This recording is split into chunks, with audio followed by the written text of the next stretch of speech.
yun din ay hadith na nangangahulugan na ito po ay halal. Pwede po itong kainin. Sinasabi nating balot ay napapasalob doon sa tinatawag na maita. At Assalamualaikum warahmatullahi wabarakatuh. Ngayong araw ay may kinatay kaming baka. Babaeng baka. At sa kasamaang palad, hindi namin alam na ito pala ay buntis. So ngayon, ang tatalakayin natin ngayon ay may anak siya sa loob ng kanyang tiyan. Ito ay isang baka. So ano nga ba ang hatol ng Islam dito? Una, ito ba ay halal? Pangalawa, kung ito ay halal, kailangan bang katayin ito? So ang sagot niyan, maiintindihan natin sa hadith ng mahal na propeta sallallahu alaihi wasallam na ang pagkatay mo sa kanyang ina ay yun na yung katay ng kanyang anak. Ibig sabihin nun, hindi na kailangang katayin ang kanyang anak dahil nakatay na yung kanyang ina. Kung ito ay patay na. Okay? So ito ay patay na. Pero kung buhay, kakatayin ito. Kasi mahirap itong mabuhay. Okay? Kung buhay, kakatayin. Pero kung patay na, yun na yung katay na yung katay ng kanyang ina. At saka, yun din ay hadith na nangangahulugan na ito po ay halal. Pwede po itong kainin. Kaso nga lang, ang problema, hindi nakasanayan ng mga tao sa kapanahonan ngayon. Katulad ngayon na walang sino man sa kanila, tinatanong ko sila kung sino man yung gustong kumain nito, walang sino man ang gustong humingi o di kaya kumuha nito. So, ang gagawin natin dahil hindi nila nakasanayan kumain ng ganito, sanggol na baka, so ililibing natin ito kung gano'n. Allahu Ta'ala alam, at yan po ang ating hatol dito sa maliit na bakang ito. Assalamualaikum. So kung titingnan natin ang ganitong uri ng pagkain ay napapasaloob ng tinatawag na maita. Maita. At ang ibig sabihin ng maita ay yung namatay nang hindi dumaan sa tamang pagkatay ng ayon sa batas ng Islam. Ayun. So ang hatol ng Islam sa tinatawag na maita is ipinagbabawal. Binanggit sa ilang talata sa banal na Quran tulad ng pagsasabi niya sa surat Al-Baqarah, innama harrama alaykumul maytata wad-dam wa lahmal khinzir wa ma uhilla bihi li ghairillah. Tunay na ang ipinagbawal sa inyo ay ang tinatawag na maita.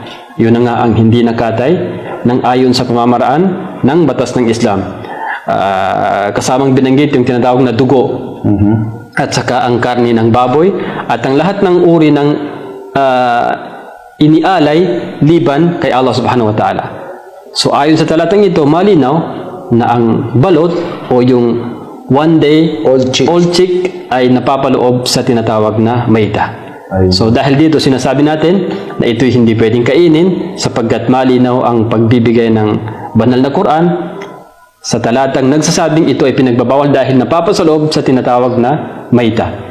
Isa pang talata na nabanggit sa Ali Imran, nabanggit sa An-Nisa, sinabi niya na hurrimat alaykumul maytatu wad-dam wa lahmul khinzir wa ma uhilla li ghairillahi bih. Kasunod dito, sinasabi niya, wal munkhanikatu wal mawqudatu wal mutaraddiyatu wan natihatu wa ma akala sabu illa ma dakaytum wa ma dhubiha al nusub wa an tastaqsimu bil azlam. Ipinagbabawal sa inyo ang maita, ang namatay sa hindi nakatay sa pamamaraan ng batas ng Islam, at ang dugo, karni ng baboy, at ang lahat ng inialay liban kay Allah subhanahu wa ta'ala. Pagkaraan, isinilaysay ang isa't isa o di kaya ang uri ng mga hayop na ito'y napapauwi sa mga namatay. Tulad ng al-munkhanika. Al-munkhanika yung nadigdi. Al-mawquda yung namatay sa sobrang pagpalo o paghampas o pagpukpok. Al-mutaraddiya yung hayop na namatay dahil sa nahulog mula sa mataas na lugar at namatay o di kaya nahulog sa bangin. An-natiha yung hayop na nakipagsungayan o di kaya nasungay ng kapwa hayop, so namatay dahil doon. So lahat nito ay nahulog doon sa tinatawag na maita. At sabi pa niya, wama akala sabu, yung kinain ng mga mapapangis na hayop, pagkaraan namatay doon at hindi inabutan ng pagkatay ng ayon sa batas ng Islam.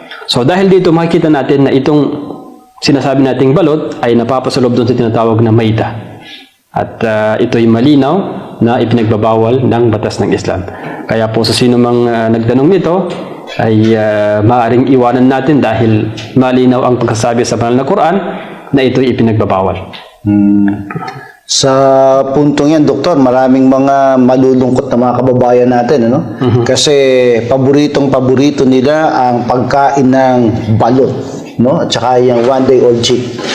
Kaya nga, sinasabi naman natin, kaya nga ang mayroong karapatang sumagot, yung mga nakakaalam talaga ng katotohanan, at ang layunin po nito mga kababayan ay para matuto ang bawat isa sa atin.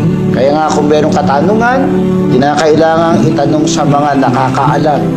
Hanggang dyan po muna at nagpapaalam kami sa inyo sa pagsasabi po ng Assalamu Alaikum